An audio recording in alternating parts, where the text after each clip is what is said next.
ओम श्री परमात्मने नमः। श्रीमद् भगवद गीता के 3 अध्याय का महात्म्य। श्री भगवान कहते हैं, प्रिय जन, स्थान में एक जड़ नामक ब्राह्मण था जो कौशिक वंश में उत्पन्न हुआ था। उसने अपना जातीय धर्म छोड़कर बनिए की वृत्ति में मन लगाया। उसे पराई स्त्रियों के साथ व्यभिचार करने का व्यसन पड़ गया था। वह सदा जुआ खेलता, शराब पीता और शिकार खेलकर जीवों की हिंसा किया करता था। इस प्रकार उसका समय बीतता था। धन नष्ट हो जाने पर वह व्यापार के लिए बहुत दूर उत्तर दिशा में चला गया। वहां से धन कमाकर घर की ओर लौटा। बहुत दूर तक का रास्ता उसने तय कर लिया था। एक दिन सूर्यास्त हो जाने पर जब 10 दिशाओं में अंधकार फैल गया, तब एक वृक्ष के नीचे उसे लुटेरों ने धर दबाया और शीघ्र ही उसके प्राण ले लिए। उसके धर्म का लोप हो गया था, इसलिए वह बड़ा भयानक प्रेत हुआ। उसका पुत्र बड़ा धर्मात्मा और वेदों का विद्वान था। उसने अब तक पिता के लौट आने की राह देखी। जब वे नहीं आए, तब उनका पता लगाने के लिए वह स्वयं भी घर छोड़कर चल दिया। वह प्रतिदिन खोज करता, मगर राहगीरों से पूछने पर भी उसे उनका कुछ समाचार नहीं मिलता था। तदंतर एक दिन उस मनुष्य से उसकी भेंट हुई जो उसके पिता का सहायक था। उससे सारा हाल जानकर उसने पिता की मृत्यु पर बहुत शोक किया। वह बड़ा बुद्धिमान था। बहुत कुछ सोच विचार कर पिता का पारलौकिक कर्म करने की इच्छा से आवश्यक सामग्री के साथ ले उसने काशी जाने का विचार किया। मार्ग में 7-8 मुकाम डालकर वह 9वें दिन उसी वृक्ष के नीचे पहुंचा जहां इसके पिता मारे गए थे। उस स्थान पर उसने संध्योपासना की और गीता के 3 अध्याय का पाठ किया। इसी समय आकाश में बड़ी भयानक आवाज हुई। उसने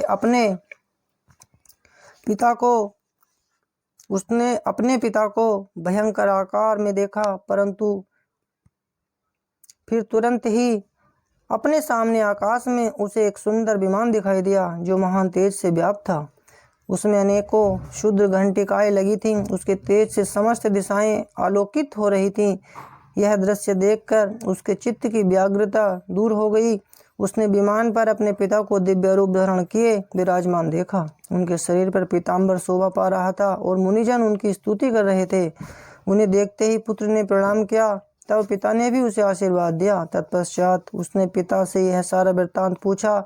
उसके उत्तर में पिता ने सब बातें बताकर इस प्रकार कहना आरंभ किया, बेटा, देववश मेरे निकट गीता के 3 अध्याय का पाठ करके तुमने इस शरीर के द्वारा किए हुए दुस्त्यज कर्म बंधन से मुझे छुड़ा दिया। अतः अब घर लौट जाओ, क्योंकि जिसके लिए तुम काशी जा रहे थे वह प्रयोजन इस समय 3 अध्याय के पाठ से ही सिद्ध हो गया है। पिता के यो कहने पर पुत्र ने पूछा, तात मेरे हित का उपदेश दीजिए और कोई कार्य जो मेरे लिए करने योग्य हो बतलाइए। तब पिता ने उससे कहा, अनग, तुम्हें यही कार्य फिर करना है। मैंने जो कर्म किया है वही मेरे भाई ने भी किया था। इससे वे घोर नरक में पड़े हैं।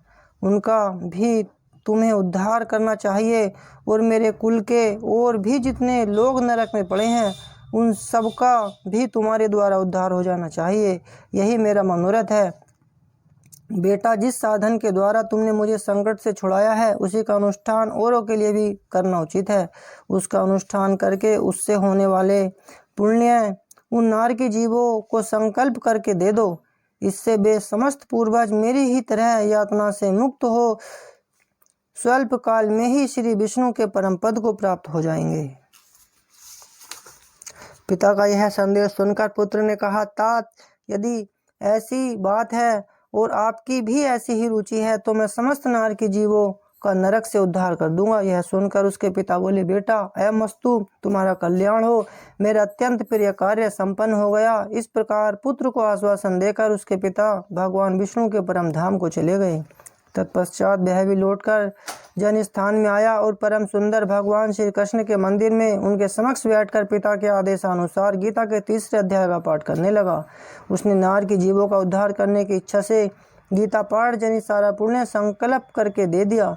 इसी बीच में भगवान विष्णु के दूत यातना भोगने वाले नरक के जीवों को छुड़ाने के लिए यमराज के पास गए। यमराज ने नाना प्रकार के सत्कारों से उनका पूजन किया और कुशल पूछी। वे बोले, धर्मराज, हम लोगों के लिए सब और आनंद ही आनंद है। इस प्रकार सत्कार करके पितृलोक के सम्राट परम बुद्धिमान यम ने विष्णुदूतों से लोक में आने का कारण पूछा। तब विष्णुदूतों ने कहा, यमराज, से सैया पर शयन करने वाले भगवान विष्णु ने हम लोगों को आपके पास कुछ संदेश देने के लिए भेजा है। भगवान ने हम लोगों के मुख से आपकी कुशल पूछी है और यह आज्ञा देते हुए कहा है कि आप नरक में पड़े हुए समस्त प्राणियों को छोड़ दें। अमित तेजस्वी भगवान विष्णु का यह आदेश सुनकर यम ने मस्तक झुकाकर उसे स्वीकार किया और मन ही मन कुछ सोचा। तत्पश्चात मदोन्मत्त नारकी जीवों को नरक से मुक्त देखकर उनके साथ ही वे भगवान विष्णु के वास स्थान को चले। यमराज श्रेष्ठ विमान के द्वारा जहाँ क्षीर सागर है वहाँ जहाँ पहुँचे उसके भीतर कोटि कोटि सूर्यों के समान कांतिमान नील कमल दल के समान श्याम सुंदर लोकनाथ जगतगुरु श्री हरि का उन्होंने दर्शन किया। भगवान का तेज उनकी सैया बने हुए शेषनाग के फड़ों की मड़ियों के प्रकाश से दुगना हो रहा था। वे आनंद युक्त दिखाई दे रहे थे। उनका हृदय प्रसन्नता से परिपूर्ण था।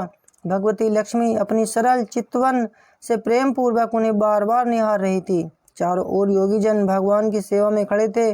उन योगियों की आंखों में के तारे ध्यानस्थ होने के कारण निश्चल प्रतीत होते थे। देवराज इंद्र अपने विरोधियों को परास्त करने के उद्देश्य से भगवान की स्तुति कर रहे थे। ब्रह्मा जी के मुख से निकले हुए वेदांत वाक्य मूर्तिमान होकर भगवान के गुणों का गान कर रहे थे। भगवान पूर्णतः संतुष्ट होने के साथ ही समस्त योनियों की ओर से उदासीन प्रतीत होते थे। जीवों में से जिन्होंने योग साधन के द्वारा अधिक पुण्य संचय किया था उन सबको एक ही साथ वे कृपा दृष्टि से निहार रहे थे। भगवान अपने स्वरूप भूत अखिल चराचर जगत को आनंदपूर्ण दृष्टि से आमोदित कर रहे थे। शेषनाग की प्रभा से उद्भासित एवं सर्वत्र व्यापक दिव्य विग्रह धारण किए नील कमल के सदृश श्याम वर्ण वाले श्री हरि ऐसे जान पड़ते थे मानो चांदनी से घिरा हुआ आकाश सुशोभित हो रहा हो। इस प्रकार भगवान की झांकी करके यमराज अपनी विशाल बुद्धि के द्वारा उनकी स्तुति करने लगे। यमराज बोले, संपूर्ण जगत का निर्माण करने वाले परमेश्वर, आपका अंतःकरण अत्यंत निर्मल है। आपके मुख से ही वेदों का प्रादुर्भाव हुआ है। आप ही विश्व स्वरूप और इसके विधायक ब्रह्मा हैं। आपको नमस्कार है। अपने बल और वेग के कारण जो अत्यंत दूरधुरस प्रतीत होते हैं, ऐसे दानवेंद्रों का अभिमान चूर्ण करने वाले भगवान विष्णु को नमस्कार है। पालन के समय सत्वमय शरीर धारण करने वाले विश्व के आधारभूत सर्वव्यापी श्री हरि को नमस्कार है। समस्त देहधारियों की पातक राशि को दूर करने वाले परमात्मा को प्रणाम है।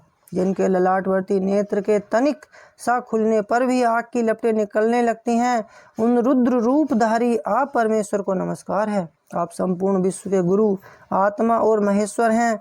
अतः समस्त वैष्णव जनों को संकट से मुक्त करके उन पर अनुग्रह करते रहें। आप माया के विस्तार को प्राप्त हुए अखिल विश्व में व्याप्त होकर भी कभी माया अथवा उससे उत्पन्न होने वाले गुणों से मोहित नहीं होते। माया तथा माया जनित गुणों के बीच स्थित होने पर भी आप पर उनमें से किसी का प्रभाव नहीं पड़ता। आपकी महिमा का अंत नहीं है, क्योंकि आप असीम हैं। फिर आप वाणी के विषय कैसे हो सकते हैं? अतः मेरा मौन रहना ही उचित है। इस प्रकार स्तुति करके यमराज ने हाथ जोड़कर कहा, जगतगुरु, आपके आदेश से इन जीवों को गुण रहित होने पर भी मैंने छोड़ दिया है।